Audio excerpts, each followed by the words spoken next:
महिलांसाठी महत्त्वाचा सण मानला जाणारा म्हणजे मकर संक्रांत। या दिवशी हा महिलांसाठी मोठा सण आहे आणि महाराष्ट्रामध्ये किंवा देशामध्ये हा सण मोठ्या प्रमाणात साजरा केला जातो। मात्र छत्रपती संभाजीनगर महानगरपालिकेच्या निवडणूक आणि या निवडणुका शिक्षकांना या ठिकाणी महिला शिक्षक आहे या ठिकाणीची ड्युटी या ठिकाणी लागलेली आहे आणि त्यामुळं मकर संक्रांती करायची कशी म्हणून त्या ठिकाणी काय केलं आहे, ड्युटी बजावता या ठिकाणी मकर संक्रांतीसुद्धा या ठिकाणी ते साजरा करत आहे। या ठिकाणी एकमेकींना वाण देत आणि कुंकू लावत याच ठिकाणी हे मकर संक्रांती साजरा तुम्ही या ठिकाणी आपल्या काही शिक्षक आपल्या सोबत आहे। तर काय सांगाल तुम्ही थेट आता म्हणजे याच ठिकाणी म्हणजे तुम्ही एकीकडे ड्युटी आणि दुसरीकडे तुम्ही वाण देताय, एकीकडे मिळताय तुम्हाला अभिमान वाटतोय, वेगळं काहीतरी करतोय आम्ही इतरांपेक्षा।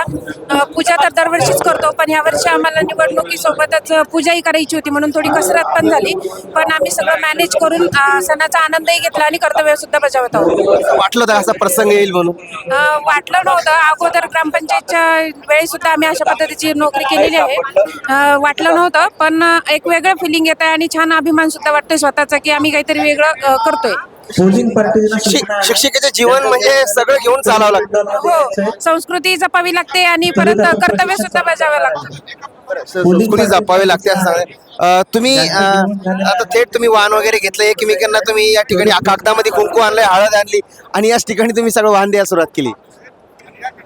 आता आज सण आहे आणि तो वाण आपण घरी पण दिला आहे आणि आता इथं आपल्याला आपल्या मैत्रिणी भेटणे तसं इतरही मैत्रिणी इथं भेटत आहे आणि त्या सणाचा आनंद आम्ही इथं कर्तव्यासोबत बजावत आहोत आणि त्याचा आम्हाला आनंद आहे।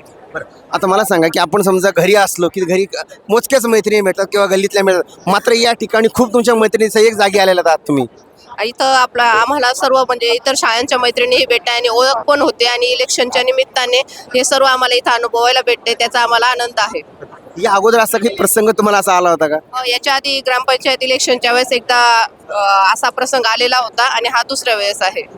काय तुम्ही आता म्हणजे वाहनात आता एकमेकींना टाकावे लागतं असंही आहे, मात्र आता हे वेळ अशी आलेली आहे की तेव्हा आता या ठिकाणी तुम्ही कसं हे करताय मग आता? या ठिकाणी काय आम्ही एकमेकांना वाण देऊन हळदी कुंकू लावून म्हणजे आजची जी मकर संक्रांती ती आम्ही आज म्हणजे साजरी केलेली आहे आणि आता म्हणजे घरी कधी जाणार, कधी आम्ही म्हणजे आमच्या शेजारी आमच्या मैत्रिणींना हळदी कुंकू लावणार, वाण देणार, तर त्याच्यामुळे इथंच आम्ही आज साजरा केलेला आहे। आता ते असतात, आता तुमच्यामध्ये असते उखाणे सुद्धा घ्यायला म्हणते, नाव सुद्धा घ्यावं लागतात म्हणते, घेत आहे का नाव? असं एखादं आठवतं तुम्हाला? आठवतं की या ठिकाणी तुमचा पारा काय आता ते आपण म्हणतो की वाण दिलं की ते नाव पण घ्यावं लागतं म्हणतात, तुम्ही असंच आमच्या दर्शकांना तुम्ही एखादं नाव घेऊन दाखवा सांगा। हिमालय पर्वतावर बर्फाच्या राशी, हिमालय पर्वतावर बर्फाच्या राशी, रवींद्र जाधवचं नाव घेते महानगरपालिका निवडणुकीच्या दिवशी। नक्कीच आपण जर पाहिलं तर ह्या आहे शिक्षिका आणि या ठिकाणी आपण बघू शकता की आज महत्त्वाचा सण मानला जाणारा हा मकर संक्रांती सण आहे आणि या संक्रांतीनिमित्त आपली एकीकडे मोठा महिलांचा सण हा संक्रांत आहे, तर दुसरीकडे ड्युटीही महत्त्वाची आहे आणि ड्युटी बजावता या ठिकाणी या मैत्रिणी या शिक्षिका जी आहे या ठिकाणी आपला संक्रांती सण जो आहे या ठिकाणी साजरा करताना सुद्धा या ठिकाणी पाहायला मिळत आहे। story.com साठी मी देवराजळे, छत्रपती संभाजीनगर।